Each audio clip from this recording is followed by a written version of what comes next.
Caanka Cabdi Muriide Dheere loona garanog yahay Ajax ayaa xanuun daran oo ku soo booday shalay kolkii uu ku sii wajahnaa gurigiisa meel dhowr tilaabo u jirta kolkii uu marayay ayuu roroga ka dhacay marqura halkaasina uu ku miir daboolmay waxaa la geeyay hospitaalka Digfaar ee ku yaala Muqdisho oo xaaladiisa lagula tacaalay mid ka mid ah asxaabtiisa dhanka iyo jiliinka ay isku caanbaxeen oo lagu magacaabo Yacko ayaa warbaahinta u sheegay in xanuun hore aysan ku ogeen hase yeeshee kolkii gurigiisa ka baxay markii uu ku soo laabanayay dhowr tilaabo meel u jirta inuu marqura roroga ka dhacay lama oga ayuu leeyahay xanuunka ku soo booday oo kumaan ogeen xanuun hore uu qabi jiray hase yeeshee marqura ayuu roroga ka dhacay waxa uu yiri hospitaalka Digfaar ayaa la geeyay shalay ayay ahayd goortii oo sidaa noqonayay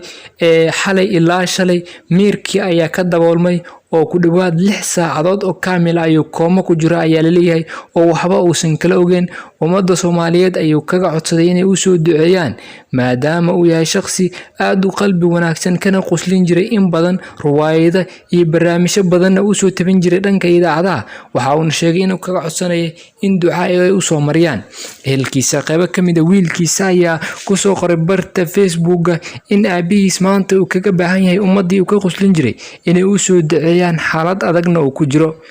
Ajax waxa lagu xasuustaa in badan inuu ahaa shakhsi aad u qiimo badan oo riwaayado badan oo ka turjumaya dhaqanka ka jira Soomaaliya oo u soo marsiin jiray qaab maadaysi ah isla markaasna farxad ay wajigiisa ka muuqato waqti walba had iyo jeer dadkuna ka qoslin jiray waxa ay warbaahinta badanaa ay sheegeen in garab weyn loo noqdo ay u baahan tahay xaaladda uu ku jiro walaalkeen Ajax waxaa tagay oo buux dhaafiyay hospitaalka Digfaar iridiisa hore ilinka laga gala dad badan oo Soomaaliyeed kuwaasi oo sheegay inay taageero weyn u ahaayeen Ajax xaaladiisina inay soo booqdaan doonayaan dad badan ayaa goobta laga celiyay qaarkoodna xilli isbitaalkaasi nidaam u degsan uu jiro waqti la galay iyo waqti laga soo baxay xilliga 8 saac loo galiyay in dadka booqashada ay tagaan laakiin dadkii ayaa ka duwan ee shakhsiyalka kale ee isbitaalka yaala maadaama asigu yahay qof faamos ah oo bulshada ay garanaysa bulshada tiro badan ayaa halkii ku soo xoontay ayaa leeyahay ayagoo doonay inay soo eegaan xaaladda